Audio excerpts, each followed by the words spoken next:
banging tune.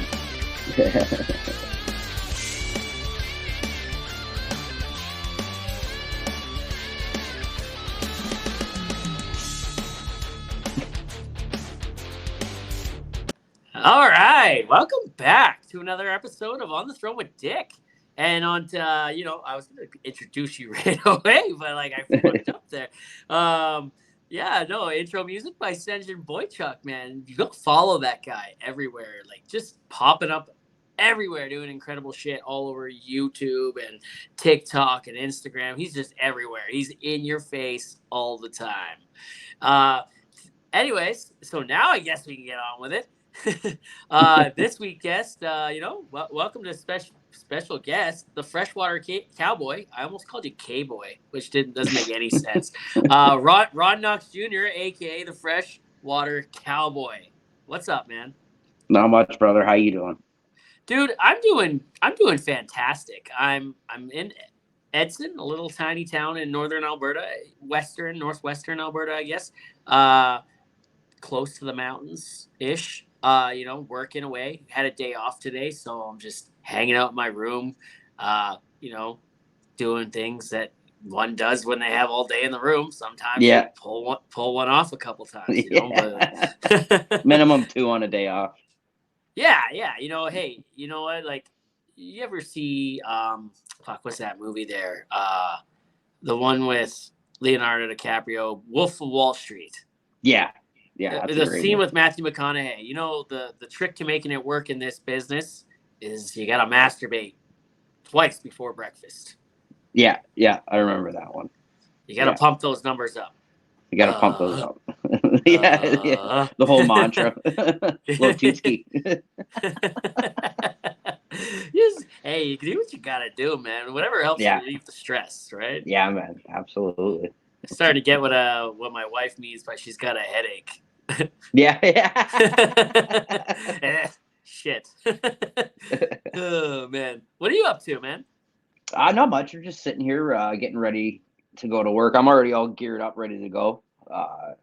Right now, we're just sitting in Port Cartier. We're loading iron ore for the old Steel City, Hamilton, my hometown. Yes, bye. Go easy on my kin. They aren't smart, but they are hardworking. Yeah. Yeah, we're going to go down to DeFasco and unload that, and then we'll head up to old Superior, Wisconsin, and we'll take another load of iron ore, bring that down to Quebec City for that stuff goes overseas. So nice. we do a lot of I want to call it transshipment, but what we do is we'll bring export down to Montreal or Quebec City so that it can get loaded onto ships that require ports with a deeper draft because they'll take a larger tonnage than what we can carry. Plus, they can't fit through the Welland Canal and the Soo locks and stuff like that. So we do a lot of that too. Nice. I used to live in Sault Ste. Marie, and I remember when those locks used to be wooden. Mm-hmm. And I lived there when they took the old wooden ones out. I was maybe 7 or 8. Okay. They took the wooden ones out, and I was in Boy Scouts, and they took the wooden ones out, and it was a big deal when they put in the new steel ones, and the Boy Scouts of the area all got to come out and watch it and see the first ship pass through or the first boats anyways. And man, I love what you guys do. I was fascinated with it to an obsessive point there for a couple of years ago for a while. Mm-hmm. It's cool, man. I'm obsessed with it, and I do it. I grew up. I'm 4th generation at this. I watched my dad and my grandfather and my uncles do it, and I was just obsessed with it from a very, very young age. Yeah, I applied to do it. So actually, me applying to do it and getting the job it wasn't the cause of my mental health issues because those were there a long time. But what transpired around that definitely brought them to the forefront, and it really fucked me up. It was like rejection in a way, kind of, or the feeling of disappointment because, I was working here. I worked the road crew in the summer and I worked the oil patch in the winter. And I planned for this to be my last summer where I am right now, and I made it a big deal actually because I can't remember the name of the company, but they're based out of Port Dover, Lower and Lakes. what's that? Lower Lakes. Lower Lakes, that's what they Yeah. were. Yes. So they called me in the just after their layup, and they're like, "Hey, you want the job? Yada yada yada."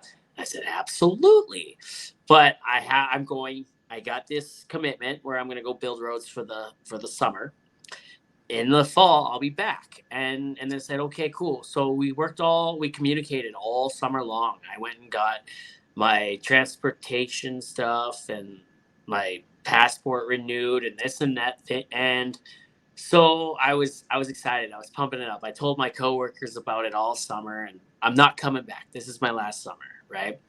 And so, you know, and then I had to call my boss in the patch come September, and I'm like, "Hey, I'm not coming back. I got a job on a ship."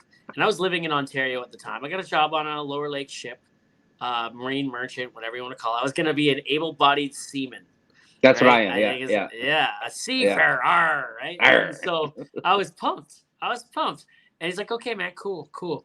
So I did that, and I left here. I think I left here like a week early because they said, "Hey, we need you now. We can get you through orientation and get you out on the lake." I'm like, "Okay, sweet." So I did that.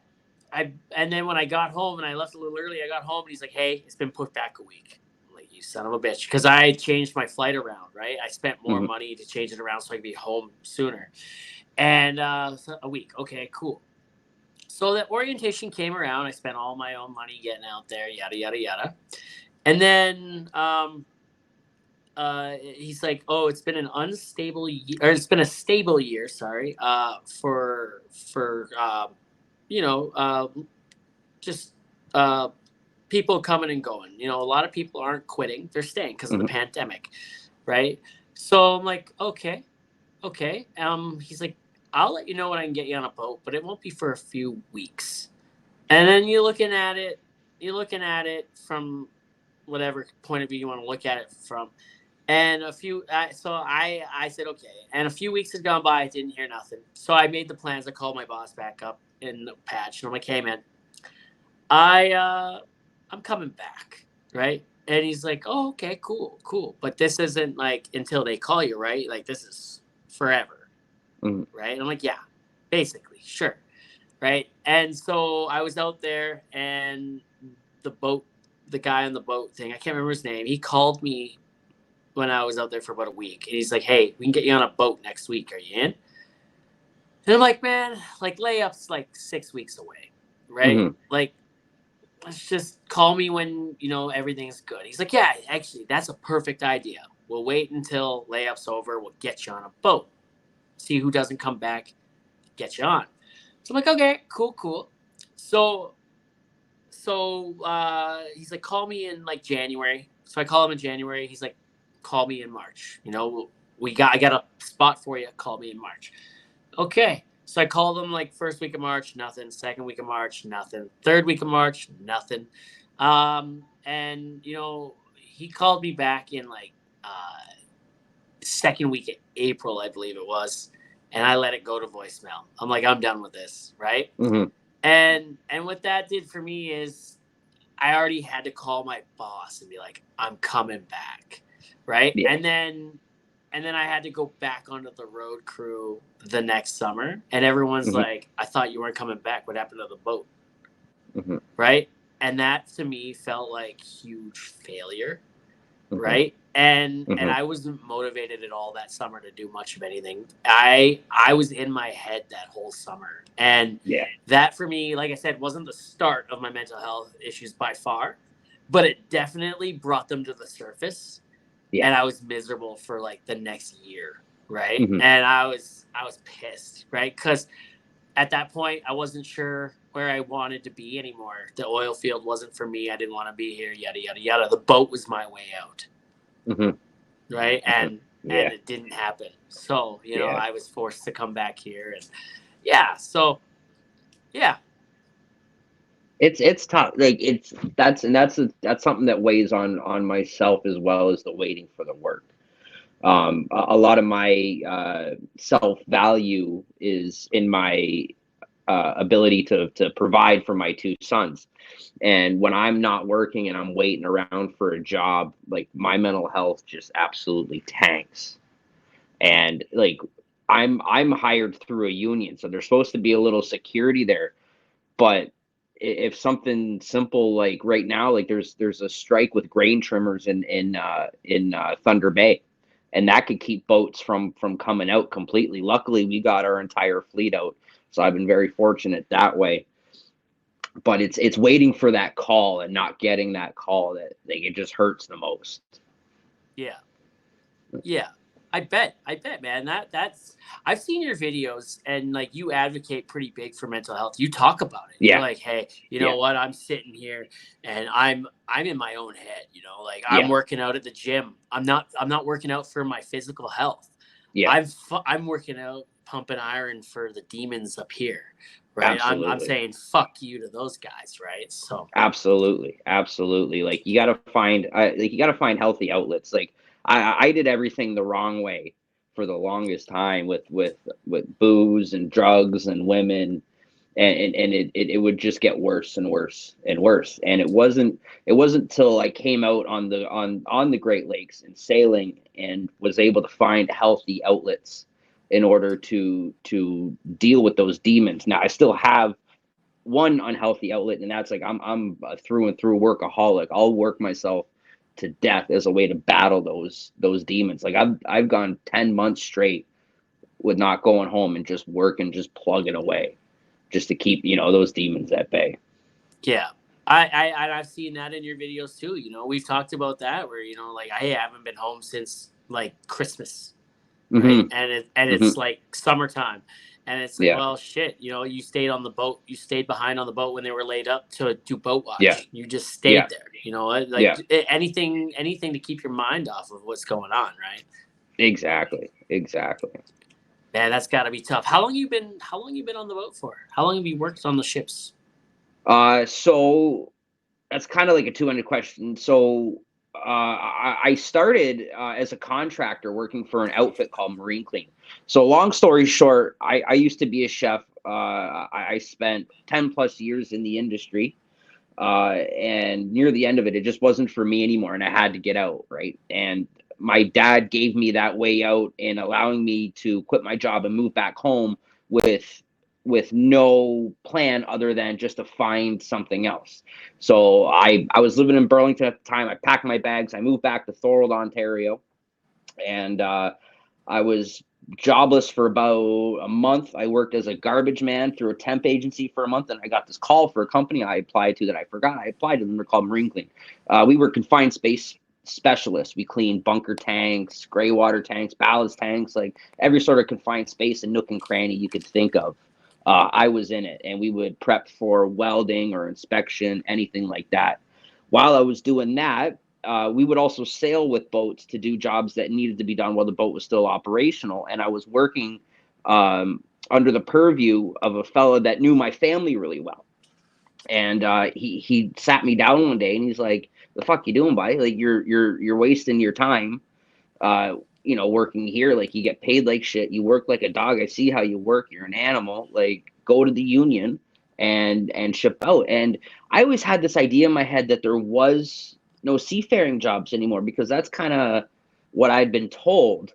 Um, so when I got off that job, I walked right into the union. I told them who I was. They knew my family. Some of them knew me from when I was a little kid. Like I had, I didn't remember them, but they remembered me. And they gave me the ABCs of what I needed to do. I went and got my Transport Canada Marine Medical. That got me my discharge book.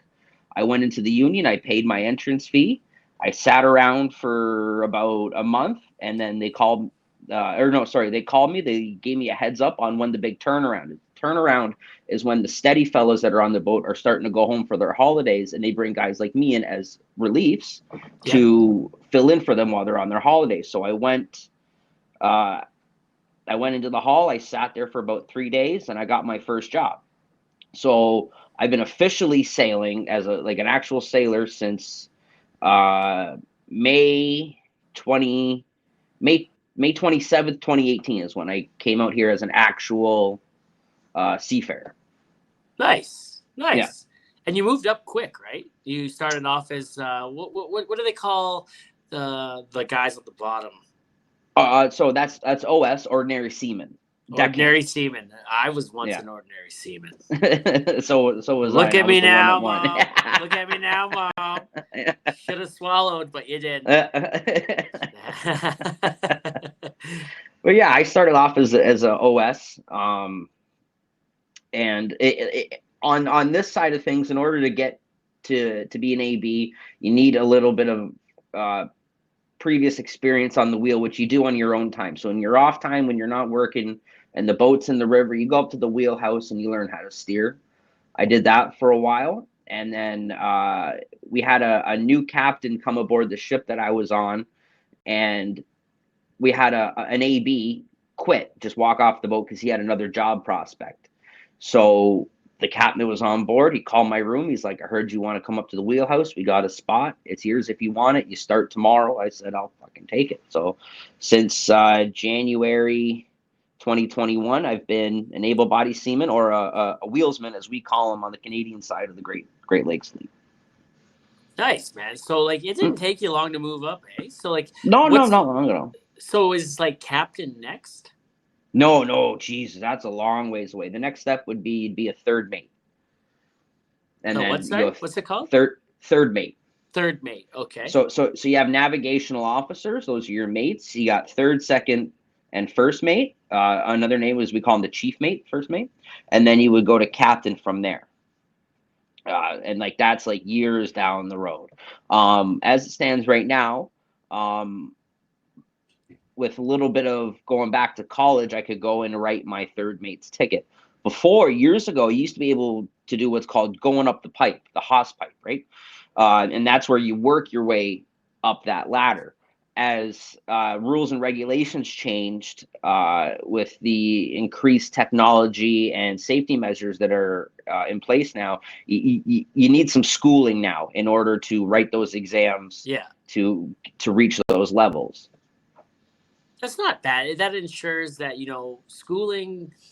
So schooling, is just like another, like a buffer, right? It's kind of like, hey, this person wants it, right? Because it takes a special person to go back to school when they're an adult, right? Oh, so absolutely. Like, someone once told me that all college or university it's just a piece of paper that tells a perspective or a prospective job or whatever, a future employer, that this person had what it took to show up to the same place for every day for at least 4 years and learn something.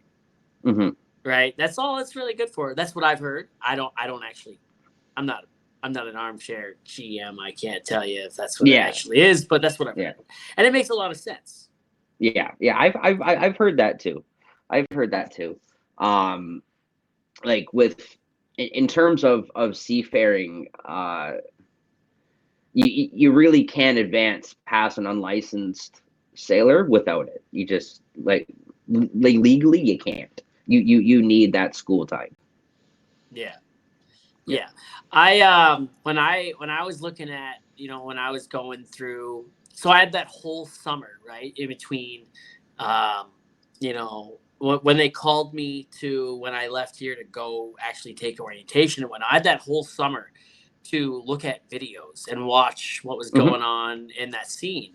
And then I even started my own TikTok account. It was called Boat Guy or whatever it was. TikTok, the TikTok Boat Guy, I think it was. I don't know. And I was gonna start posting on there. And I'm like, no, I better wait until I'm actually there. I can take videos because, man, I've seen the videos. They're incredible. And I come across like 3 people. There was Ryan. I think he's on the American side of things. I believe he's with Interlake. Yeah. I think he's like the largest creator in that niche. Yeah, absolutely. Yes. Yeah. In terms of like the domestic fleet, he's number 1. Absolutely. Yeah. I haven't seen him in a while, but also like I haven't really looked either. And I followed you, and then there was another guy who uses his drone a lot. Yeah. right? And I think Yeah, he's a captain. Ryan Murray or something, I believe his name is. I can't remember. Ryan Murray, I think is his name. Yeah. Yeah, yeah, yeah. I've Yeah. seen his stuff too. And then there's another guy there. I think he's on the Canadian side. He became a captain not long ago, but he's got like a long ponytail and he's really young. Mm-hmm. And yeah, so I got to talking to him a little bit too over the course of the time. But you're the one that's always popped up in my FYP, and you're the one that I always I see a lot of, and you're more of the type of guy that I would hang out with and associate with over those other ones. I just saw their Mm-hmm. stuff a lot, and like when I was digging into the niche, that's kind of where I went. Right, Mm-hmm. I wanted to learn all I could that whole summer about that niche. Mm-hmm. And the one thing that really, really got me excited and like I could not wait for was, and you've reposted that video not long ago, was you like how the deckhands, that's what they are, they're deckhands. Mm-hmm. How they get off the boat at first. They get on Oh, that swinging out, thing and they swing swinging out out. and Yeah, drop. Yeah, no, yeah, that's cool. That's yeah, really cool. yeah. And I was That's one of really our looking dangerous forward. ops. Yeah, that looks dangerous. Yeah, Yeah. yeah. Does anyone ever like fall off, get hurt, die? What? Oh yeah, yeah. The year I shipped out, we had a fella die down at the Eisenhower Lock, actually. Yeah. And oh yeah, yeah. Like I've been dropped myself. I got dropped 6 feet. People, oh, 6 feet, it's not bad. When 250 pounds of me are falling 6 feet, that's a lot, right? Like it goes into your ankles, into your hips. Like I had trouble walking for a little while. It's pretty dangerous. Like people really got to be on the ball with that. Man, it looks like so much fun, but you're right. It and it does look dangerous too, right? But Hmm. it looked like something that I could have a lot of fun with. And like the guys that I all followed and watched their videos and stuff like that, they always show that. Hmm. Right? Because Yeah, because there is an element of danger there. There is like yeah, hey, like this is yeah, cool, but and we're gonna showboat a little bit, right? yeah. No, You there? it's Oh yeah. yeah. Yeah, like don't it's actually one of my like favorite things to do when we get going.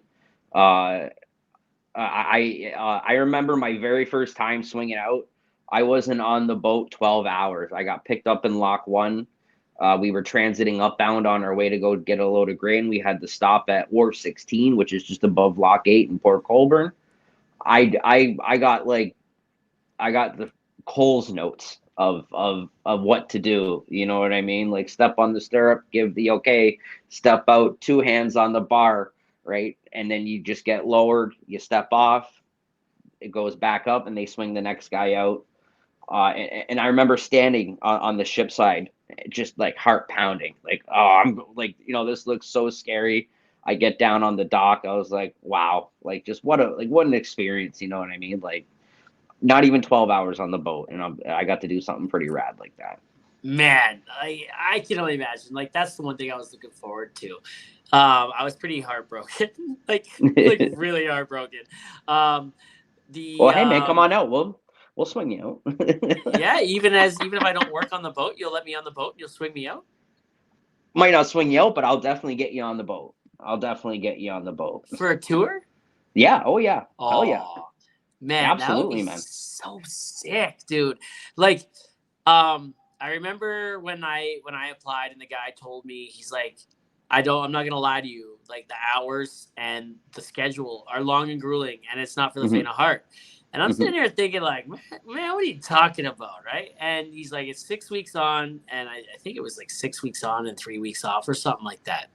Hmm. And and the money was like, I think it was $400 a day rate, Hmm. and you work 10 to 11 hours a day or something like that. Hmm.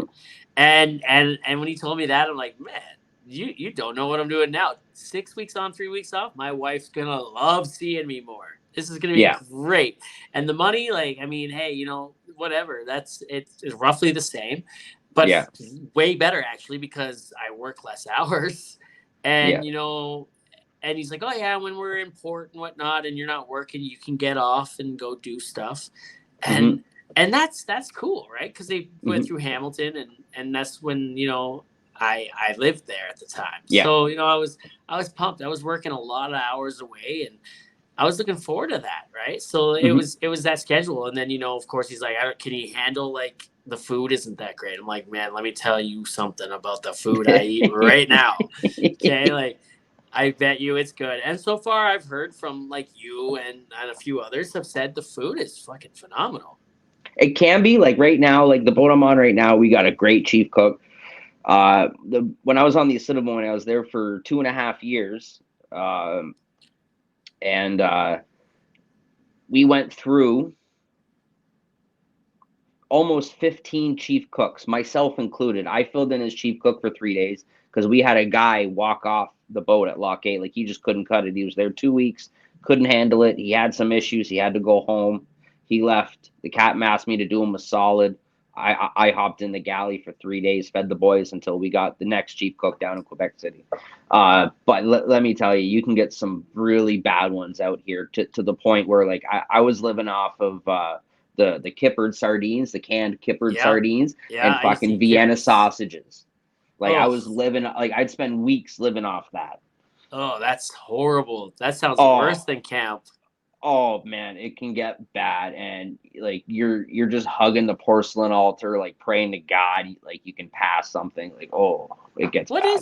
What is the septic system like on a boat? Does it all go in the water? Do you flush it and No, it goes no, out? no. It collects in a black water tank, and then it gets treated, and then it's sent over the side. Okay, okay. There's other systems where it just collects and and it's not treated, so then it has to be discharged via vac truck when you're in port. Okay, okay. Yeah, That makes sense. I work on a vac truck now, so I mean, yeah, yeah, hey, I'd be sucking your shit off on the boat, right? yeah. That's I did a awesome. little vac truck work. Like I like we just called them laborers, but I see everywhere else they call them swampers. Yeah, that's Like me. with Marine Clean, like that's a lot of our work was done with vac trucks. Like a lot of we would remove residual waste, chemicals, oils, water, stuff like that. A vac truck was one of our main things that we used. We also used diaphragm pumps, IPAC pumps, all kinds of shit. So earlier when we were talking, you said you're on a flatback, right? Yep. Yeah, Flatback, that's what I'm on right now. Flatback. Yeah. flatback. So what kind of boats are there, and like what are all the differences? Because man, like I think I saw the Saginaw. I saw the Saginaw was like I think Lower Lake's best boat or something like that, or was that Hmm. yeah, That's it was like their their best. number one. This is Yeah, Saginaw. Yeah. that was the one they were gonna put me on, and Hmm. then it got changed to some other boat. But there's how many different kinds of boats are there? So in terms of bulkers, right? Like that's like what Lower Lakes does, and that's the fleet that I work in. Uh, and by bulkers, I mean like they carry cargo that can be moved in bulk, like loose bulk. It's not packaged. It's just it's dumped into a cargo hold. It'll be grain, iron ore, salt, stone, sugar, aggregates like bauxite, gypsum, stuff like that. So you have two main styles. You have a flat back, which means it's there's no unloading gear on the ship.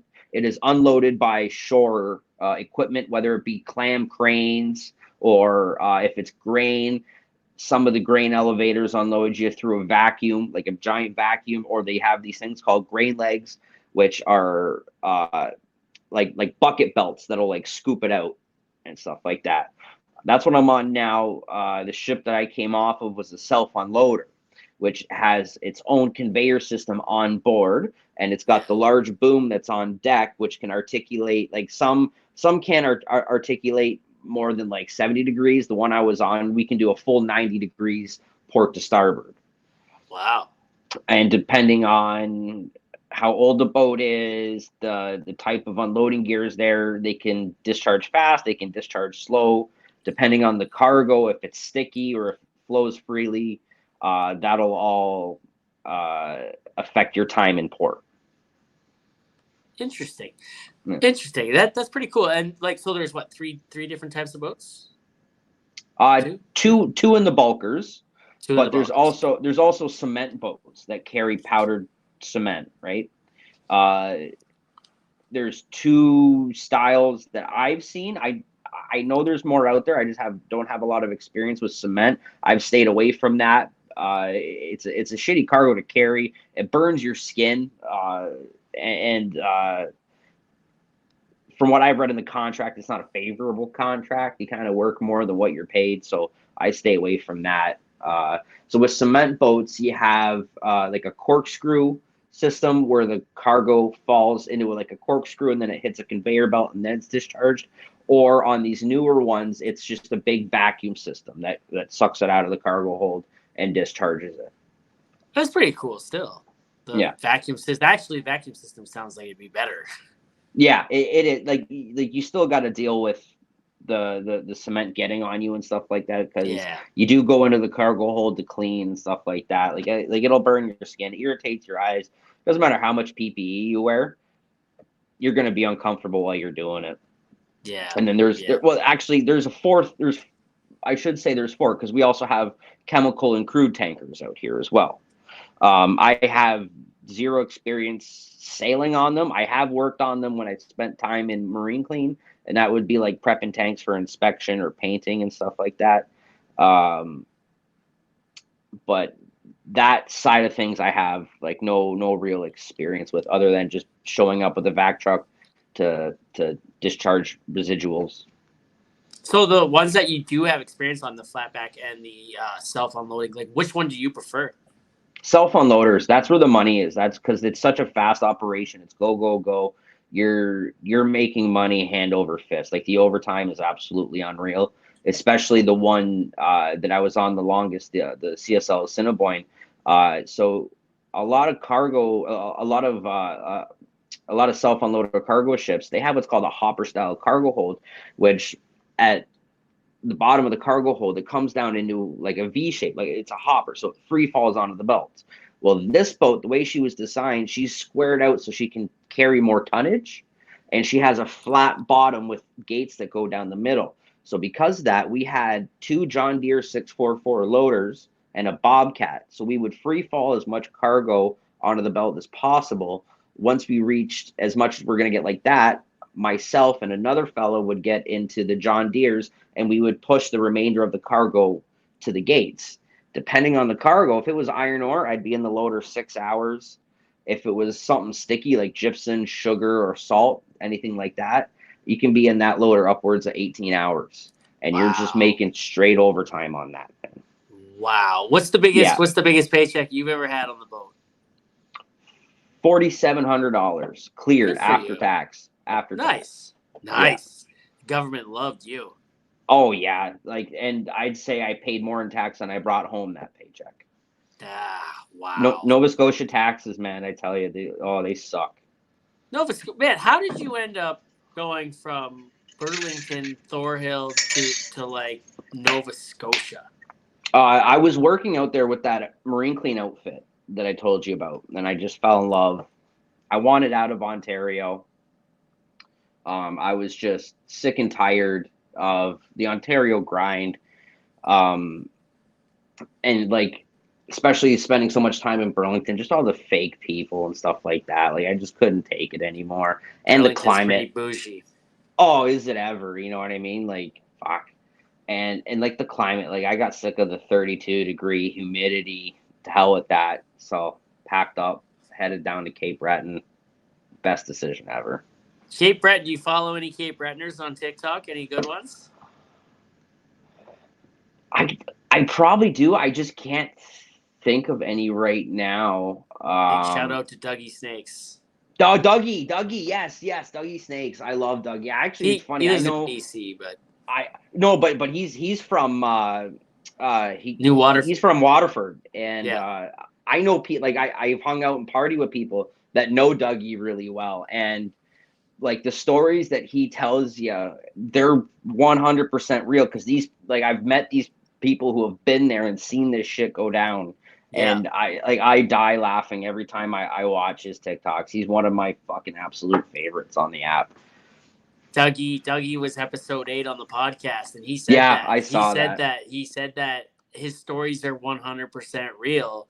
Yeah. The times and locations may be off a little bit, but like they're Hmm. 100% real. Yeah. Yeah. And like it's fun. So like when I first came across his TikTok, I hadn't seen much of the stories, just more of like his comedy stuff. Yeah. And I sent it to a friend of mine from Cape Breton, and he's like, "Yeah, no, I know him. Like we got into some shit back in the day." And I was like, "Oh, okay, no way, right on." And then I started seeing his story, like him telling his stories about some shit he's getting into, and I'd send that to somebody, and he'd be like, "You should talk to so and so," and they would be like, "Yeah, I was there. I saw that happen." Right? And I was like, "Jesus fucking Christ, man!" Like, I couldn't believe it. Are you in your room?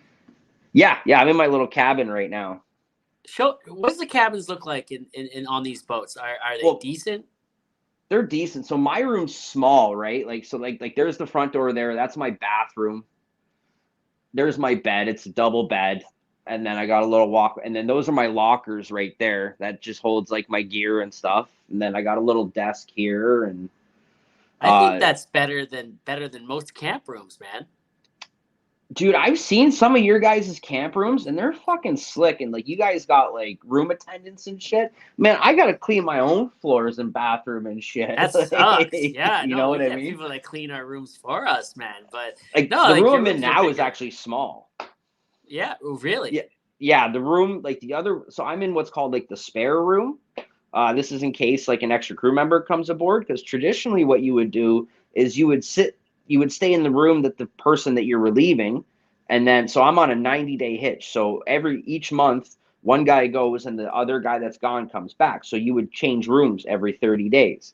Well, to alleviate me from constantly having to clean my room and change rooms, they put me in the spare room. Yeah, you get the better deal. Oh yeah, it's just a smaller room, but really it's no big deal. What kind of view do you have from that window? I'll show you. It's pretty decent. Like actually, it's pretty dirty. I don't know how much you're going to be able to see out of it, but Oh, it's pretty dark there right now, but yeah, yeah. yeah. Like there's not much lighting, but I can get some pretty sweet views out here. I see a lot of beautiful sunsets, sunrises, Yep, yep. especially I've from the seen your wheelhouse. videos. Oh yeah, I've seen the videos, man. And I'm absolutely that was one thing I was looking forward to, right? I was looking Hmm. forward to the sunsets, the sunrises. I was looking forward to, the snowstorm videos you guys all send. Like you can't see Yeah. where you're going, right? You Oh gotta go yeah. by off GPS. You can't see 10 feet in front of you, Yeah. right? And yeah, no, that's man, tell me you do Titanic poses on that boat. I've done one. I've done Yeah. one, and I was sailing with my cousin, who's a lot older than me, and he gave me some shit. He gave me some shit for that. Man, that would be awesome. I'm the king of the world, just hanging out off the side. Yeah. Oh yeah. No, I went right up to the stem, and I put my arms out, right, screamed, "I'm the king of the world," and he told me to get the fuck down from there and get back to work. Well, he was the captain or what? No, no, no. He was a deckhand, but it was my first boat, so he Okay, was the okay. one that I kind of took my lead from. Yeah, Yeah. yeah. What's the pecking order? So like captain's top dog, right? Captain's top cheese. Like he has the final say on everything, and at the same time, if anything goes wrong, it's on him, no matter Yeah, of what. course. Doesn't Yeah, matter if it's me. Doesn't matter if it's one of the mates, one of the engineers. It always falls on him. yeah, of And then course. you So go, and yeah, then underneath him, but they're almost on the same level. You have the chief engineer. He is responsible for the entire engineering aspect, like the main engines, the generators, even the simple handyman fixes around the boat. Because before we used to have electricians out here, and the electrician was like your handyman. Like if something in your room broke, he'd come and fix it, kind of thing. But with the crew downsizing, they've gotten rid of the electrician, so now that kind of falls under the chief's purview. And then in terms of officers, there's they're on the same level, but they're one's in the engineering department and one's on the navigation department. So you have your chief mate or first mate, and then you have your second engineer, then you have your second mate and third engineer, and then you have your third mate and fourth engineer. So those correlate about like the same in terms of responsibility, just in their respective departments. And then after that, you have your unlicensed crew. In terms of unlicensed, we're basically all the same. Like no, there's no one higher than the other. If anyone, somebody's just got a bit more experience, so you kind of follow his lead type deal, right? So basically, like you guys are like the vagrants of the ship, the unlicensed crew, are the vagrants of the ship, and it's just lawless. Basically, yeah. It's like if you look at it like the military, we're like the E4 mafia, right? We're just a bunch of reprobates and troublemakers, and but If without anyone's us, gonna this boat party on doesn't the boat, sail. yeah, of course, man. That's of Yeah, course. Anyone that works the hardest anywhere, you work the hardest, you're worth more, but they don't pay you like it, right? You're exactly. the shit don't run without the vagrants. You know what I mean? Like, Hmm. when I'm on the back truck, I'm a swamper, and my Hmm. boss will be like, "Man, you're a swamper. We need you. You're the guy, right?" And then Hmm. when it's time to chime in on something or get an opinion on something, I go to speak up. He's like, "You're just a swamper," right? Hmm. So it's like, what am I, bro? Am I the swamper? Or am I just a swamper? Right? Like, Hmm. Yeah, and it's sort of like that. And yeah. I find that funny, man. So are you allowed to drink on the boat?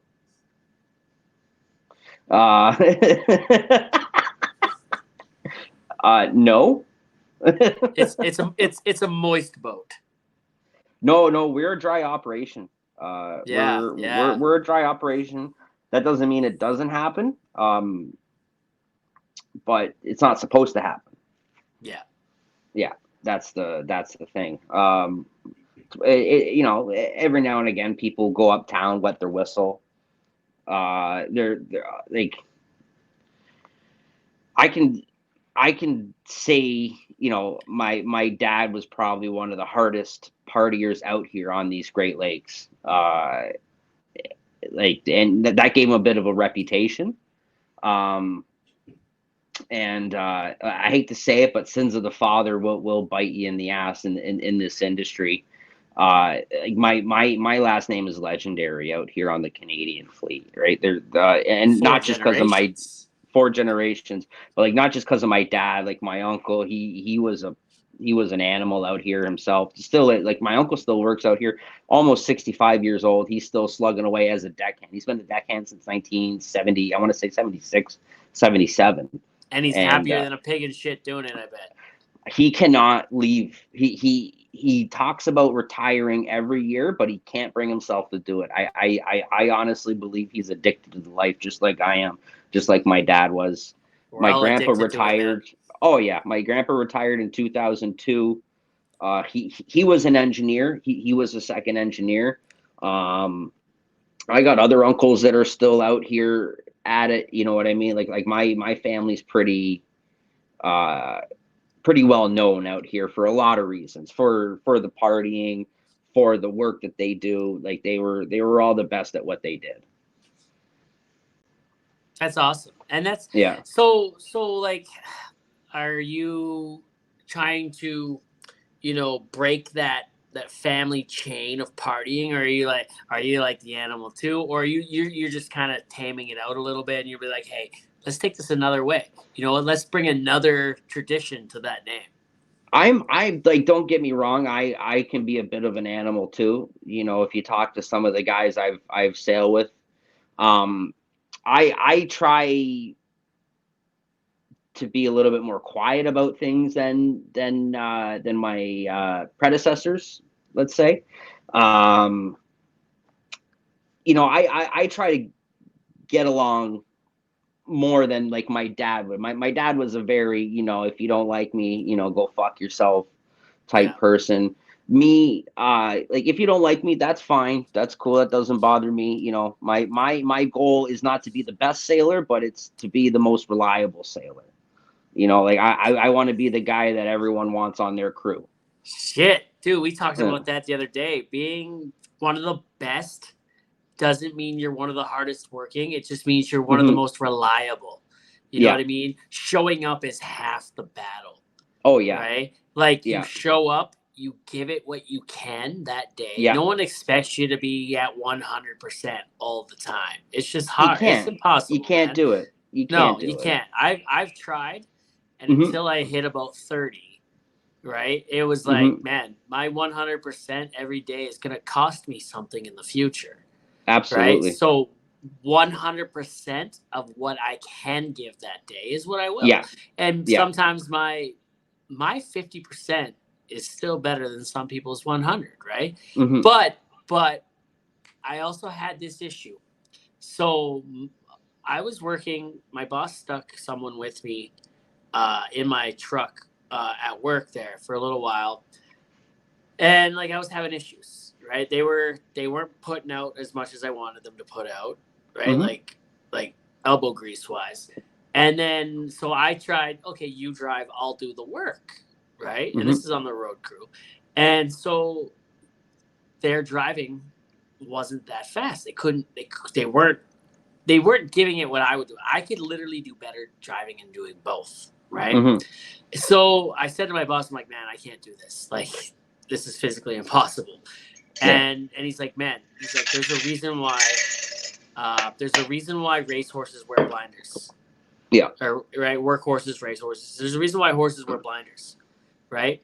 You need to stop letting the shit around you bother you.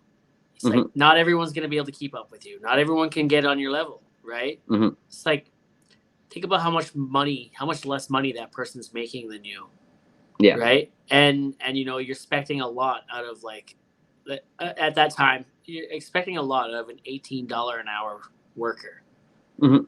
right? And it's like holy shit, dude, like that just hit me. That hit me, and then Yeah. I stopped caring. Right. I thought about it. It bothered me a little bit, but I had to keep going back to his words. Mhm. And when it finally hit me enough to be like, he's right, you know, he's right. Not all of us are built that way. They just because I'm giving it that kind of effort doesn't mean that person's capable of that kind of effort, Mhm. right? And that's fine. We're all here. I need that person just as much as he needs me, right? Yeah. So you know, like I had to get over that. Yeah. Yeah, absolutely. Like I've had the same thing when training new people out here. Um and like I had to learn like and even when I was a chef, I had to learn to like not to expect people to be on my level as soon as they got there. I had to learn that it was going to take time for them to get there. Um and the best way for them to get there is to be a better coach than a critic Boom. is what I came up with, right? Holy shit. Dude, yes. Hmm. Yes. Why spend all your time criticizing them when you could lift them up and be like, hey, man, listen, Exactly. I'm going to help you get to where you need to be. Yeah. Right? I had a saying, and it's an old saying. Everyone says it, or a lot of people said it. It's like, some days you're the ant and some days you're the boot, right? Hmm. Yeah. And one of my coworkers actually, someone was being shit on one day and they made a comment to me and I'm like, hey, we've all been there, we've all been shit on like that. Some days you're the ant, some days you're the boot. And then she looks at me and she's like, but wouldn't you like to be stepped on a little less harder than the person that stepped on you? Yeah. And it's like, oh fuck, Hmm. damn, right? Like, Hmm. you know, these people, man, I'm telling you, like, you know, and we're all a team out here, you know, like stuff like that happens all the time where someone will have a certain mind frame or a certain way of doing things, and it doesn't work for everyone, right? Hmm. And we all got each other's back. Just because you do something that I don't like doesn't mean I don't like you. I just don't Hmm. like the way you're doing it, Yeah. right? And it's taken me a long time to get there, right? Like a long Hmm. time. Like if you had a shitty work ethic and I didn't like it, Hmm. I made that your whole value, right? Like Yeah. that's when I was younger. I was in my 20s. Hmm. It's like, nah, you ain't it, and I can't associate with you in now, right? Because like Hmm. you're not on that level, right? And then it took me like, no, no, man, no. Let's like what you just said. Be a coach, not a critic, right? Yeah.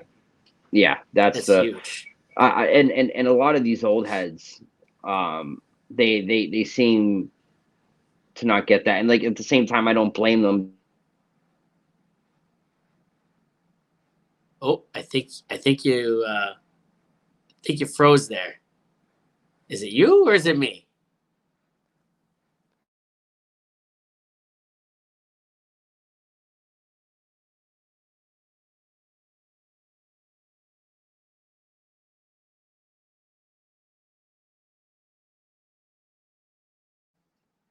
You there?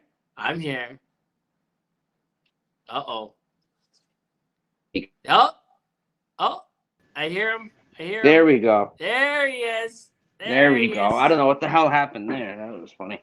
Um, but yeah, like they they were screamed at, in their come up, Yeah, and so that's the only way they know how to teach people, right? yeah, And I shouldn't say like a lot of these old heads, like but it's a decent amount of them. You know what I mean? They came up like that, so they in turn that's how they teach people. I've experienced it myself out here. Like to this day, I'm still learning things about the job. I'm still learning how to do certain aspects of it. Um, and depending on who I'm working with, uh, in the question I ask, I could get like talked to like I should have came out of the womb, knowing that, yeah, or I get somebody who realizes what I realized and are willing to help me learn about what I'm asking. yeah. Absolutely. And hey, same in the oil patch. The old school oil field guys Mm-hmm. like came up being yelled and screamed at and doing the yelling back. And we still don't talk to each other all that nicely, but we're just playing around. I think that's just a blue collar thing. We talk to Mm-hmm. each other like shit, but that comes Yeah, from the heart, right? Like you're a piece of shit, go absolutely. fuck Like, yeah, yourself. like Yeah, yeah, I like there's yeah, that back and forth, and that's a little bit different. Like when you're giving each other the gears, but it's yeah. all for a laugh. You give it, you get it. But like that's what makes us brothers and sisters out here in these blue It's collar camaraderie. fields.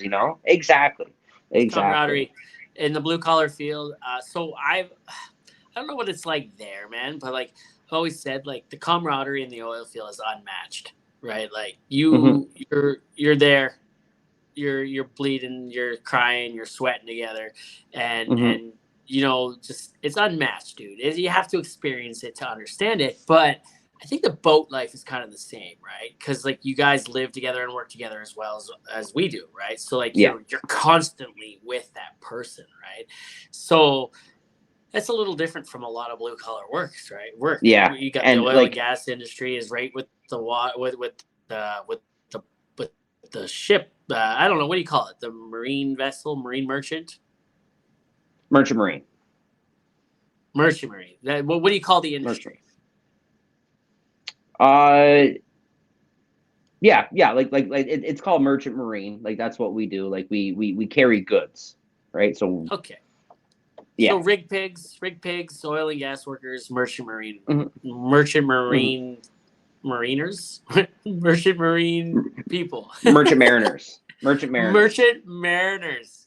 Merchant Yeah, merchant Mariners mariners. and Rig Pigs, same people, just one's on land and one is not. Yeah, yeah. Nice. With us, like we really have to forge that bond because like we are all alone. Like we don't have a medic, we don't have 911 when shit goes down. I have to know that my life is safely in their hands, and they have to know that their life is safely in my hands at the Yeah. end of the day, no matter what, whether there's disagreements, laughter, whatever. I could be in a full-fledged like screaming argument with someone, but I know at the end of the day they will save my life if I'm in peril, and they know that Yep. I will save their life if they're in peril. You know what I mean? Yep. Same in the oil field industry, right? We Hmm. might hate each other sometimes, but that, like I Hmm. said, that's a brother sister. That's a sibling thing. We live Hmm. together. We work together, right? But at the end of the day, I got their back and they got mine, right? I go Exactly. to war with these guys every day, and if one of Exactly. them loses in the battlefield in the battlefield of love, one must be prepared to lose both feet. Yeah. Yeah. Absolutely. Oh Absolutely. shit, that was a cheesy quote. No, that was great. I love that, man. That was awesome. That was awesome. um, I've seen pictures of your dad, dude. You guys are a spitting image of each other. Yeah, yeah, I've been getting that a lot, and that's something that really like I really gets me because he was my best friend. I am doing this and where I am today because of him and the values that he instilled in me. Yeah. Um, and losing him was hard, man. Like you want to talk about a hit to the mental health. It was hard. Like he never said nothing. He knew he was sick. Never told me because he knew I'd fly off this fucking boat to go be with him. But he valued my career over my last few moments with him. You know what I mean? I ended up getting fired when I left the vessel to go bury him. What? Yeah, yeah. Um, so we just left the Sioux Lock. We just left the Po Lock, which is on the American side of Sault Ste. Marie, and I'd say the stern wasn't 20 feet past the knuckle, and I get the call. My cousin called me. She's like, I had to be the one to call you, Ronnie. Your dad's gone. I'm like, what do you mean he's gone? And I lost it right then and there. And so I finished my call with my cousin. I kind of got myself together real quick because I didn't want to go up there I didn't want to go up to the wheelhouse a blubbering mess. You know what I mean? I go up to the captain and I'm like, Cap, I just lost my father. And so this was COVID. Like we were still in our full blown COVID protocol. Like we were still locked down on the vessel, essentially, right? Couldn't leave. Um, couldn't leave the boat. We couldn't go ashore to get cigarettes. Nothing. We had to have someone bring us our personal items that we wanted. So I was expecting him to discharge me in Silver Bay, which was about a 24-hour steam from where we were. He said, we're going to pull over in Whiskey Bay, which is about 30 minutes outside of the Sioux Lock. And he put the brakes on her. He called Purvis Tug out of Sault Ste. Marie, Ontario. They came and picked me up. They brought me back to Sault Ste. Marie. I was so lucky in that I had that the cousin that called me, her daughter and her boyfriend had just recently moved to Sault Ste. Marie because that's where her boyfriend's from. So thank the fuck that happened. So I go to their place. I spend the night. Me and my cousin get in the car the next day to drive back down to Thorold. It's about an It's 8 hour 8 hours. drive. Yeah. Yeah, 8 hour drive. We stop at Licks on the way to grab some burgers, right? Licks where they And sing your order. they sing your order, yeah.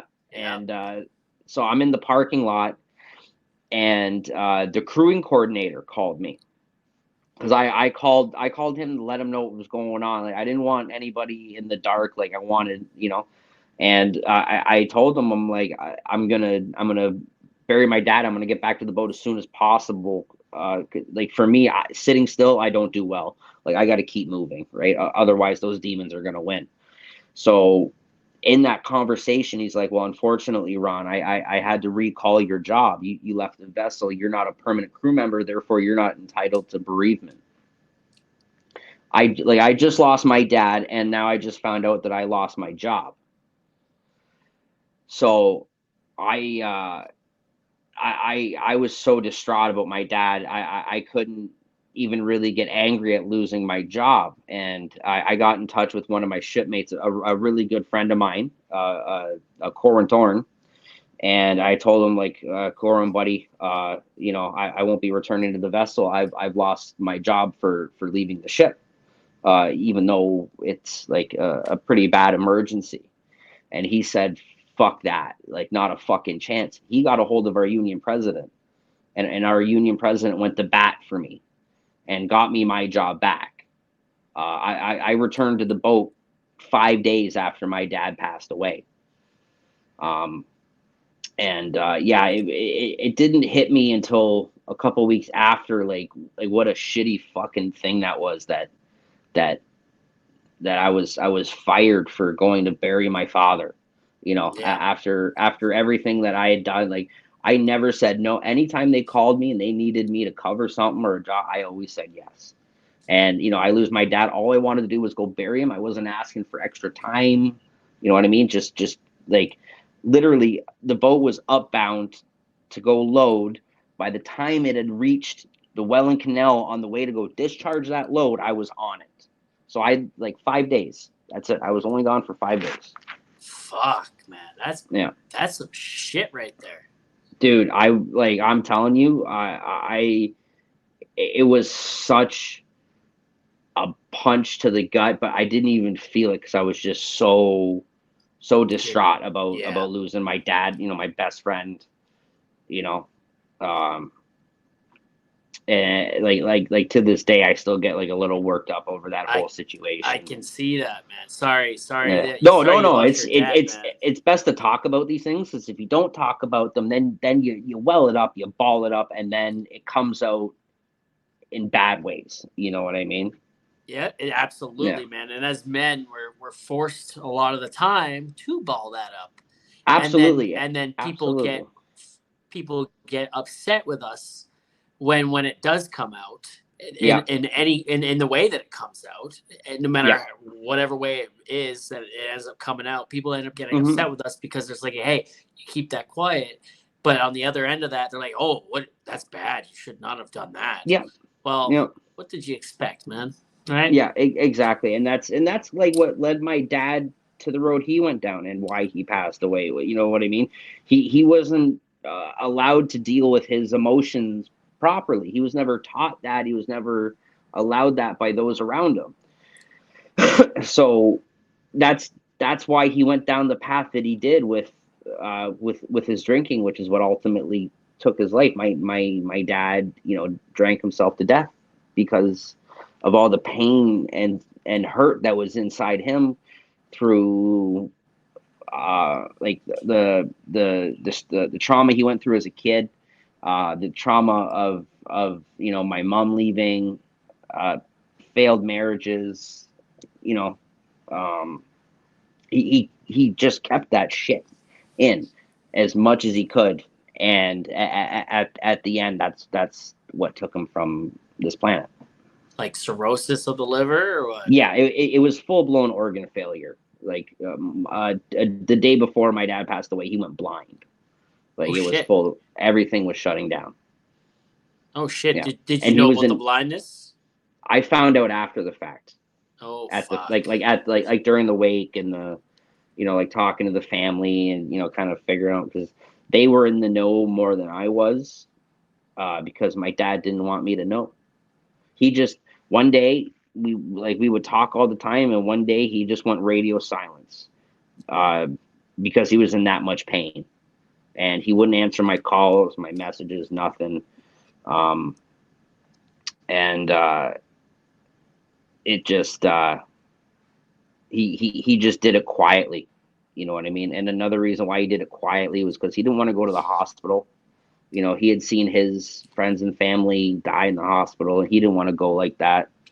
He wanted Might as to well just go go home at home. yeah, peacefully at home in his favorite spot, right? Exactly, and Right. he did. It was in his spot. You know what I mean? That's you can't ask for a better way, right? You can't ask for No, that. no. That's still sad, man. Sorry to hear about your dad, buddy. Nah, thank you, bro.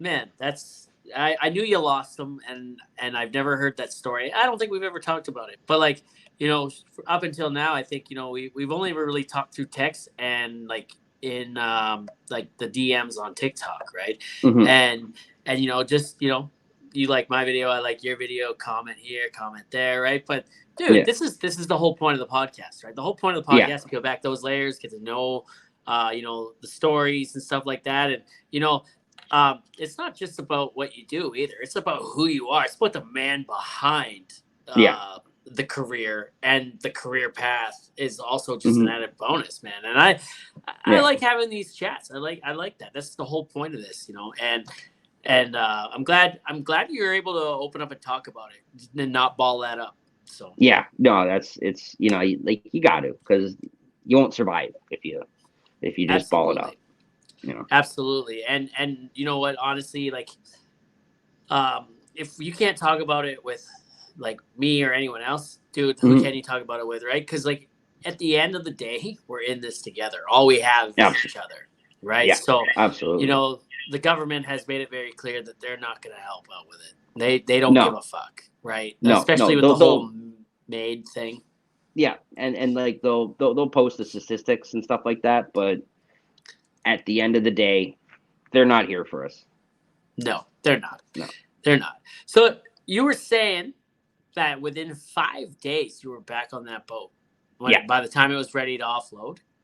yeah. So like during the sail, when it set sail, and like okay, like you get your shipment, you get your cargo, and then you Hmm. take off to offload this cargo, Hmm. right? So you work when the boat's being loaded, Yeah.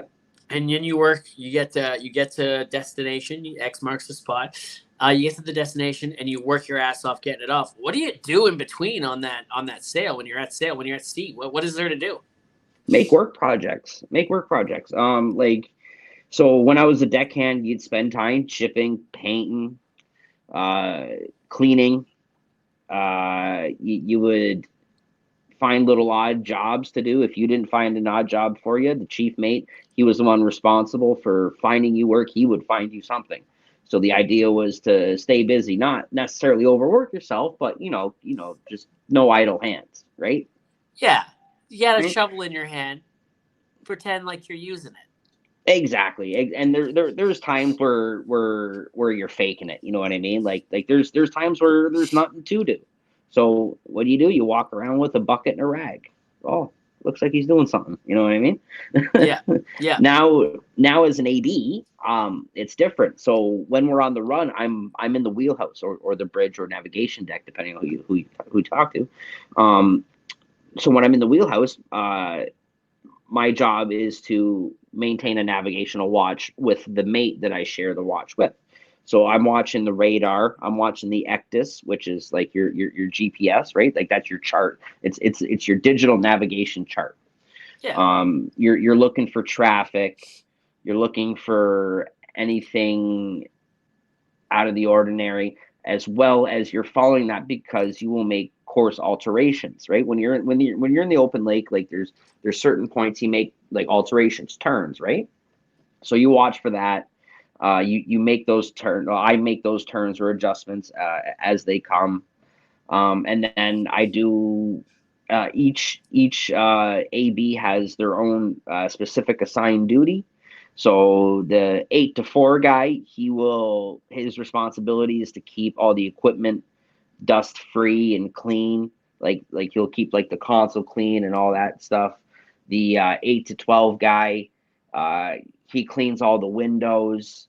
The 12 to 4 guy, he mops the floors. Like everyone has their assigned duties, and you would perform those.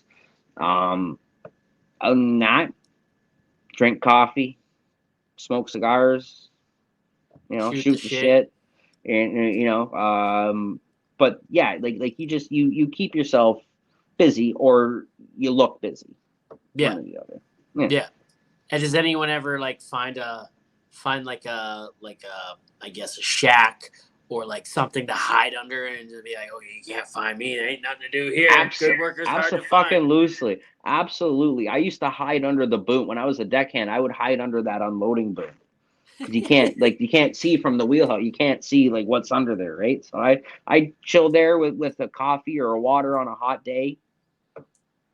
I actually, one thing I should say, I forgot to mention, as an AV, when we're in confined waters like the canal or rivers, as an AV, I steer the ship. Like I have the ship in hand, and I Okay. will, and I keep her on course. I make the turns or adjustments as directed to me by whoever is piloting. Right, so the pilot could be the captain, could be the chief mate, or it could be a local pilot. So in the St. Lawrence River, from Montreal to on the way down to Esquimane, you have to take a pilot. They have uh, all the knowledge of that river system, like where to go, where not to go, where to make turns, where not to make the turns. They're also the ones that can interact with traffic because you need to be French speaking in order to Oh shit. in order to interact with them, right? So From Montreal to Esquimalt, you take a Quebecois pilot. Now, if you're a saltwater vessel, like you're not flagged, that means like you're not flagged Canadian or US, you have to take a pilot through the entire Great Lakes system. Oh, wow. Because the captain and mates on board don't have the knowledge that they're supposed to have to safely navigate these waters, and not just the rivers, but the lakes as well. You will have a pilot on board. Wow. Yeah. Wow, that sounds like very complex, right? That sounds Oh yeah. like, man, that's kind of crazy. So when you got your hands on the wheel, when your hands are on the wheel, you're going through the lock system. Do you ever like hit the sides? All the time. All the time. Like, so what we call it landing on the wall. So essentially the captain gets the boat lined up, because we slide into the lock, right? We don't just like fucking freestyle it, like try to line. No. What you do is you get your shoulder, which is like right where the bow starts to bend to the straight part of the ship. So the captain gets, he lands the shoulder on the wall, and then we slide up, and then for like the last little bit before we're inside the lock, my job is to straighten her out so that she slides in. Every now and again, something might happen and you kind of just nudge up. Now, I don't mean like we like slam into anything, but you'll catch a little bump and you'll feel it, right? We call that touching. Ooh. Yeah. My wife's coming to see me here soon, and I'm gonna call her. I'm gonna say I'm gonna slide into her, right? Yeah. So your tip hits her leg. Yeah. And it goes up her leg. Yeah. Into the spot. Yeah. That's exactly what you do when you're going into the lock, right? Like the tip of your dick is hitting her leg. Yeah. And the tip is the boat. The tip leg is the boat. The lock. Yeah. Right? Or no. The leg is the lock wall. The leg is the lock wall. Yeah. Yeah. And then when you're in, you're just like, you're not hitting bottom, but you're fucking the sides right up. Oh yeah, absolutely. This sounds like my last time home. The lock is 80 feet wide, right? Like a hot dog down a hallway. 78 feet wide. Oh shit! You got basically a foot on either end of play. And that's in the best case scenario. Sometimes you got 6 inches and a foot and a half, like, or less. Like, you know what I mean? That's fucked. Yeah. So I just gotta change my headphones here because these ones are dying and I grabbed the wrong ones. Like a fool. Man, that's crazy. Like, so, like, what have you got? Is that better? Can you hear me here? Oh, he's playing. I just switch to the solos. There you go. Can you hear me? You got me? You can hear me? There we go. Oh yeah, loud and clear. All right. So, man, that's crazy, man. Yeah. That's not a lot of wiggle. No, it's not at all. Like, ships used to be, like, when they built those locks, man, like 80 some odd years ago, ships were narrower. They were smaller. Like, we are what's called Seaway Max. Hold on. We are the max size. I think your headphones there are causing an echo, and I can't really hear you that well. Uh-oh. Can you hear me now? I can hear you a bit. Yeah. Is that better? Yeah. Is that better? Can you hear me? Oh yeah, I got you.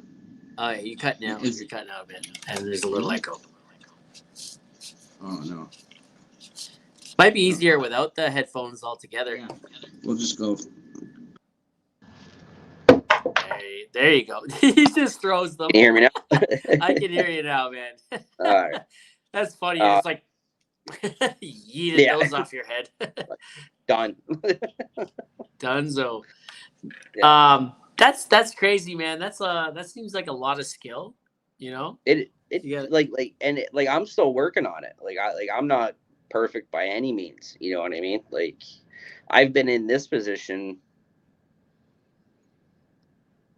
a year and a half now, right? Like there's still things I'm learning. You know, I still make mistakes.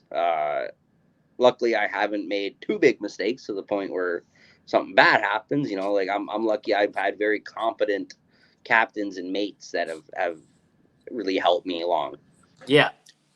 And they've been willing to do that. They've been willing to coach, not criticize. Absolutely. And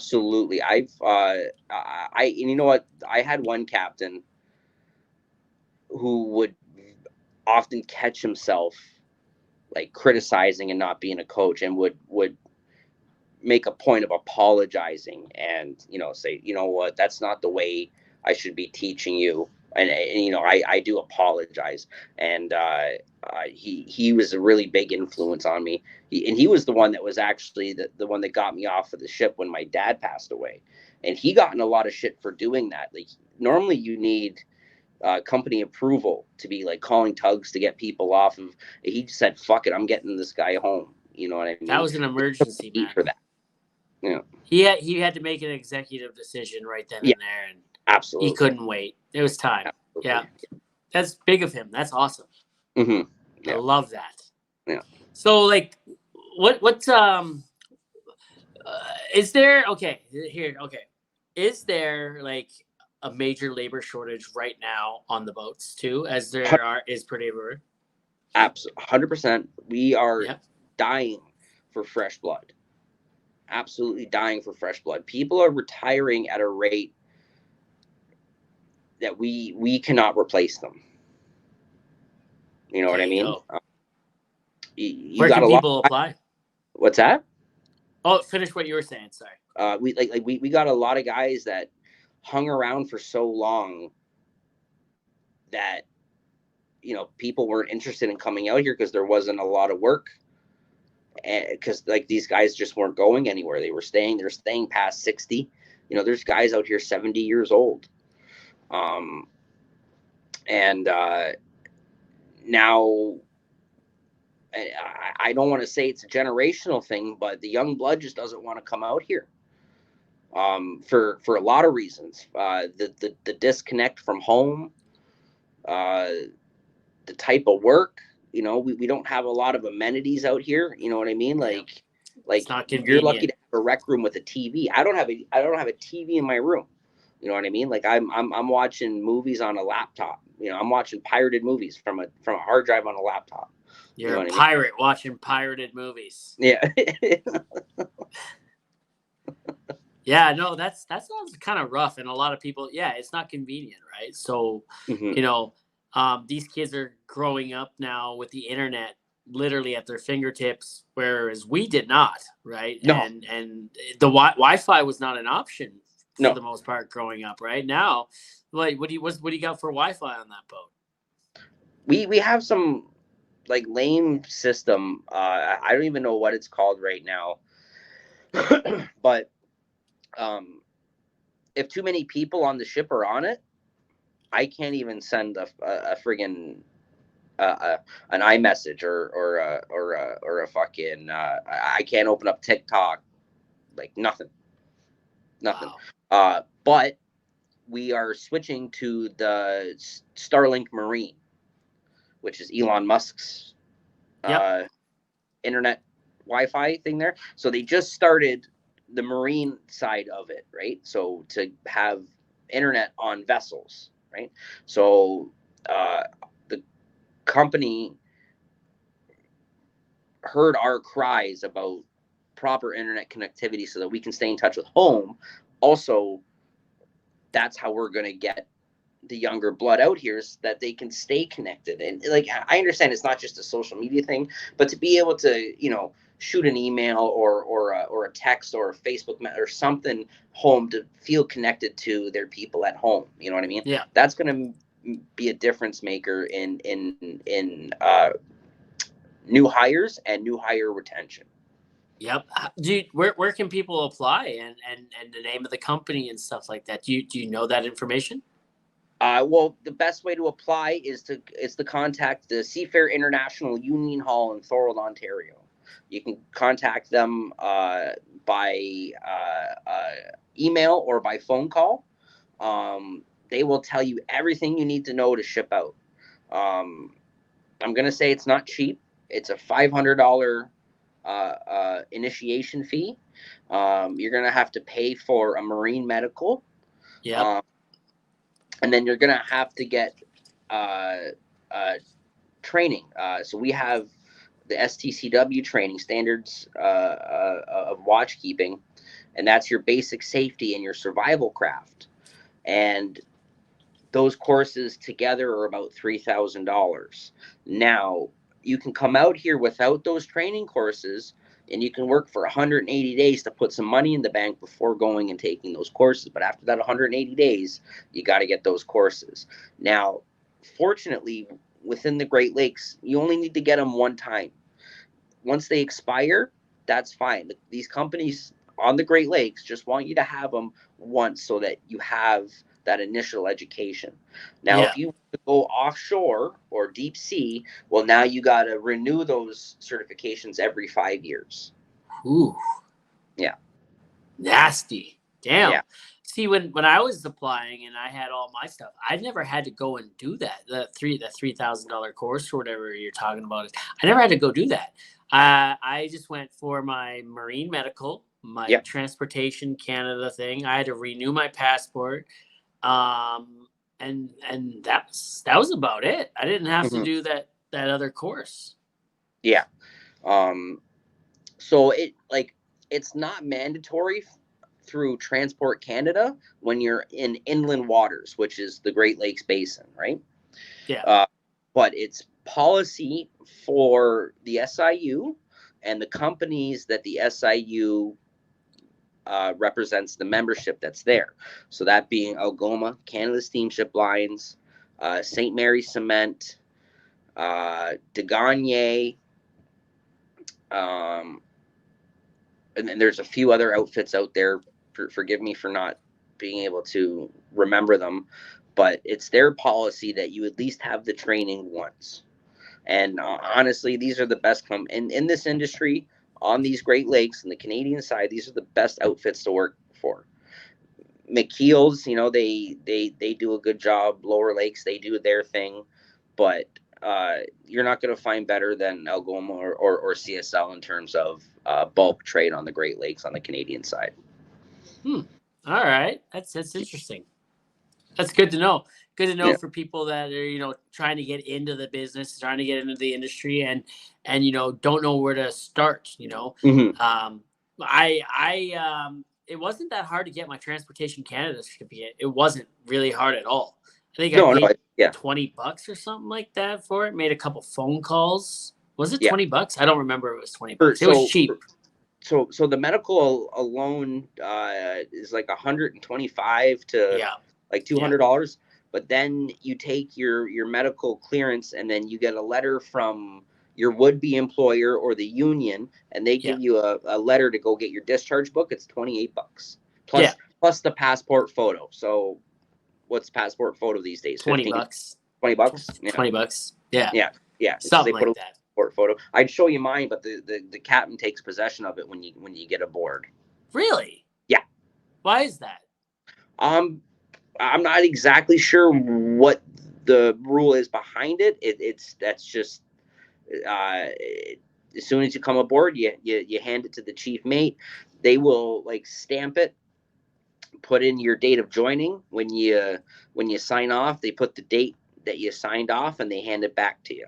Oh wow. Yep. And it's your complete record of sea service, plus it also holds all your tickets and certifications. So that's another reason why they have to hang on to it, so that if we're in the States and a port state inspection happens, which is where the Coast Guard comes and inspects the vessel, they expect everything from the vessel to the personnel that are on the vessel, and make sure you're all safe and working in a safe environment, and you're not going to hurt yourselves, you're not going to hurt the environment. Interesting. Hey, cool. And you're not bringing anything you shouldn't be across the border. That's more CBP, and we do get those checks as well. The port state inspections are safety, or health and safety and environmental safety. Cool, yeah. Man. Wow. Hey, do you know what viscosity is? Yeah, isn't it like the denseness of a liquid? Yeah, the denseness, the thickness. Oh, that kind of stuff. Yeah. Now's a good time, I guess, to talk about viscosity. The podcast is sponsored. We have been sponsored for like 4 or 5 episodes now, by the Mudman. And the Mudman, they measure the viscosity of the mud, see if they need to add more chemical, take away, chemical. And the Mudman is good for all your drilling fluids and laboratory equipment needs. And viscosity, man.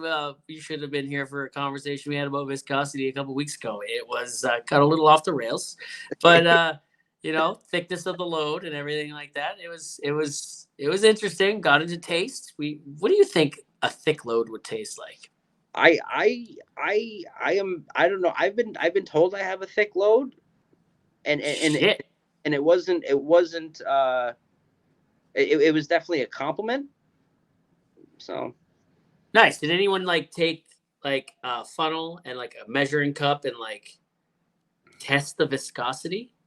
I have done sample like samples for medical research.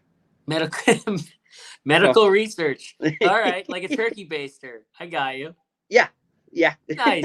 Nice. That's how you got 2 boys. Oh shit. www.mudmanmarket.com for all your chilling fluids and laboratory testing equipment needs. I like that. There you go. Oh shit. What time do you gotta be up in the wheelhouse? I'm not. No, I'm going out on deck because we're loading right now. Okay. All right. So Nice. I gotta go get my hands dirty tonight. I gotta be out there in about 30 minutes. 30 minutes. All right. So we'll wrap this up quickly, right? So where do you see yourself in 5 years? Like boat wise, career wise? I don't know. Where do you see yourself in 5 years? 5 years, I'd like to see myself with my mate's ticket. Your mate's ticket. Mate's ticket. That's like which first mate, second mate, third mate? Third mate. So it's called officer of the watch, and that clears you to work as a third or second mate. This sounds like some Game of Thrones shit. Officer of the watch. The watch. Yeah. The wall. You're part of the night watch, isn't it? The night watch, yeah. The night watch. Yeah. It's cool. Yeah. They went beyond the wall, the wildlings. Yeah. Have you never laid with a woman, Jon Snow? Yeah. It's like, oh boy, that could take an interesting turn here. Yeah. So I don't know. Have you ever listened to the podcast at all? Yeah. Oh yeah. Yeah. Yeah. Where are you in the podcast? If you don't mind me asking, it doesn't matter if you've never. Listened. I just got to the Dougie Snakes episode.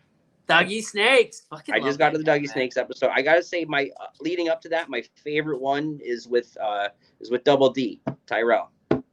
Damn. Yeah. That was episode 2.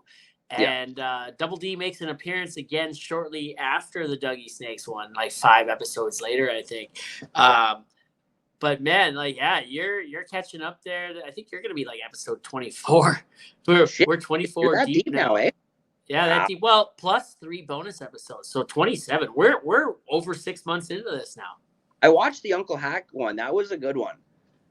Yeah, Uncle Hack's episode is actually, in terms of numbers and statistics, like Uncle Hack's is doing second best overall right now.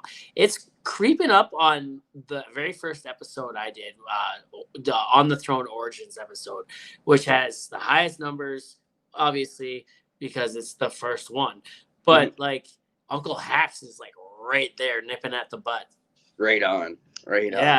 Yeah, and I'm trying to get Uncle Hack and Dougie Snakes on together to do. That'd be it would be, and they said they will. They both said yes, but we just have to line up. That's 3 schedules we got to try to line up, right? So, and different time zones. So and the 3 are pretty busy cats, right? It's crazy. So I guess last question, and if you've been listening, you know what's next. And up until episode 10 or 9, maybe, I had a lot of audio issues. So you probably heard that in the first like 8. Like we were struggling a little bit with audio, and now we're doing fairly well. And thanks to the Mudman, it's doing pretty good. But Mount Rushmore has 4 of the most influential people in American history on it, or the history of America. If you had a Mount Rushmore, which 4 people would be on it that have influenced you the most, and why? And I think I already know who one of them is. Yeah, definitely one's my dad, 100%. He was my best friend. He's the one that instilled my work ethic and taught me the value of a dollar. The meaning of a good handshake. Those things, you know what I mean? Real meaningful things. Number 2, I'd have to say my grandma's up there. My maternal grandmother. She's my number one woman. I would die for her at the drop of a hat. She's always when my dad couldn't be there, she was always there. And nothing but a positive influence. Very happy. Let me know that I could do or be anything I wanted. If I wanted it, I could do it. Number 3, I'd have to say Anthony Bourdain. Anthony Bourdain. Anthony Bourdain. He had one of the heaviest influences on my career as a chef, and his outlook on life. Just taking it by the balls, experiencing everything you can, immersing yourself in the culture of your surroundings. He had a huge influence on me. Like I did a little bit of travel. I did some backpacking in Vietnam, Thailand, Scotland, Northern Ireland. I've seen some shit around the world. And the way he did things and what I watched him do helped me through those adventures. You know what I mean? Like how to just get into it feet first. Number 4. That's a tough one. You got me stumped now. Happens a lot. Number 4. Shit. It's a good one, man, and a lot of it stumps you know a what? lot of people. Fuck. I'm gonna have to say Toby Keith. And he said, I'm not as good as I once was, but I'm as good once as I ever was. Yeah. And being like in my 30s, man, I fucking feel that. You know what I mean? Like You shouldn't feel that in your 30s, but I get it. There's days I gotta like reach in fucking deep, to make some shit happen. You know what I mean? Like things go sideways on these boats fast. And I'm not as fast as nimble as I used to be, but you gotta react and you gotta be quick, and I can pull one out of my nuts to make some magic happen. That's beautiful. You gotta pull one out of your nuts to make some magic happen. Yeah. Man, that's incredible, man. Toby Keith, that's a good one. That's a good one, and as soon as you said that, I kind of knew where you're going with it, right? I'm not as good as I once was, but I was good once as I ever was, right? Yeah. And dude, I kind of feel that, I'm also in my 30s now, and it's like, damn, I'm way too young to feel this damn old. Yeah, like years of abuse in my body, I probably shouldn't feel this old, but here I am. I'll be 33 in July. Feels like 50's crawling around the corner. Oh, it's coming faster than any of us want to think, man. It's crazy. It's insane. Yeah. Oh, dude, I'm blown away by just how we're closer to 50 than we were when 9/11 happened. Yeah.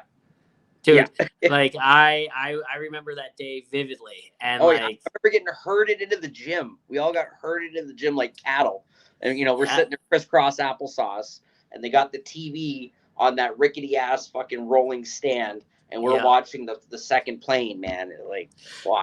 That is burned into my head. They wonder why millennials are so fucking traumatized. You know what I mean? We've lived through. Everything was on TV, and like there was no covering our eyes. It was No. watch it. You know what I mean? Hey, kids, you know what? Watch this. Now, boom, Yeah. right? And then it's like, Yeah. oh, that's cool. And Yeah. then you know, I think we lived through like 2 or 3 once in a lifetime financial crashes now. Yeah. How many? Oh man, COVID, Y2K. Yeah. You know, a couple fucking wars, Yeah. and you know, and it's like, hey, what's wrong with maybe you another guys? one pending with what's going on, you know, with Russia and Ukraine, and like, Yeah, you never know. You never fuck, know. who knows, man? You never know. I think the China situation's way more interesting. It is, yeah. Yeah, I'm surprised it's taken this long to actually anything to happen. I thought for sure a few weeks after Russia did their thing, I thought China was gonna launch, right? But Yeah. they haven't yet. They're just fucking with them. But the other day, I think a Chinese boat actually got into an altercation with a UN boat in the Chinese somewhere in the sea, somewhere in Asia. Yeah. Yeah. Wasn't So- that just like a war of words though between those two? Like there was a lot of balking going on there. Yeah, I Yeah. think so. Yeah. Yeah. I guess I kind of wanted to get into this a little earlier, and I should have asked a little earlier, but what's the craziest thing that you've ever seen happen on these boats? And you don't have to, if you're not allowed to talk about it. Craziest thing.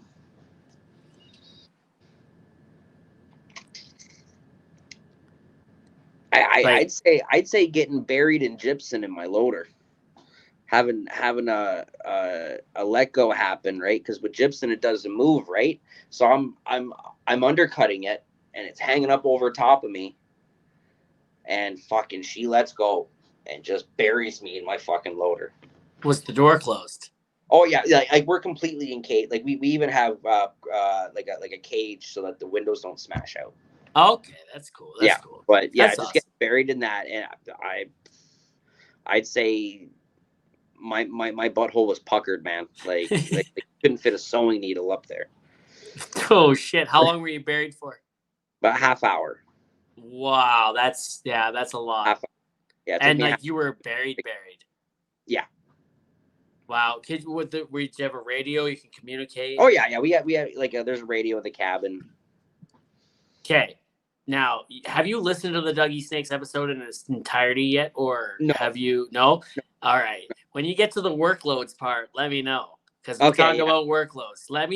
Please tell me, while you were buried in there for a half hour, with no one being able to see you, did you or did you not rub one out? No, I did not. But I have come to my room on watch and took one. Workloads. Oh we've yeah. come full circle. Oh yeah. I think everyone out here is fucking done it, especially watch keepers. When you're roaming around the boat late at night, you got nothing to do. You can't really do anything outside because it's pitch black. You go in your room, you lock the door, you take care of business. Kind of splits up your watch a little bit. How are the walls in those rooms? Are they thin or are they thick? Can you hear everything going on? Fucking thin. Yeah? I guarantee you, my wall mate here has heard this whole podcast. That's beautiful. Ask him if he wants to come on too. Yeah, for sure. No, that's like camp, man. A lot of camp walls are razor thin. Yeah. You can hear everything that's going on. You can hear, when a guy's about to divorce his wife because the way they're talking to each other, right? Oh so yeah, it's like, shit, I've heard all that out here. Oh yeah. No, man, and it's stressful. It's stressful, Yeah. the blue collar women in the oil patch, and I'm gonna assume on the merchant mariner, it's the mariner, right? The merchant mariner. I'm a merchant mariner. Merchant mariner. I bet you the wives there are the backbone of that industry as well. They can be when they're supportive. You know what I mean? Yeah. But I know guys that are like my dad married 3 times. I there's guys on this boat that are on their 4th marriage. You know Same what I mean? in the patch, yeah. Same in the patch. It all depends on how strong those women are. You know what I mean? And how supportive they are. Yeah, absolutely. Hey, and if the marriage does break down, it doesn't necessarily mean that anyone was at fault. It's just a hard lifestyle. Sometimes shit just doesn't work, man. You know what I mean? It's a hard lifestyle, man, and not everyone. Some can, most can't, right? So Exactly. You know, it takes two to tango, right? Absolutely. Well, buddy, man, this has been fun, and I'm glad we finally got to do it. You know, I'm so happy we got to do this. I'm so happy. And there's actually service. Last time we tried, it didn't work out so well. Yeah. I think you might have been in the middle of the water. So probably, yeah. all right, buddy. Hey, dude, this has been great, and Yep. I loved having you on. And hey, man, you stay frosty. Will do, brother. All right. All you right. take care, brother. Cheers.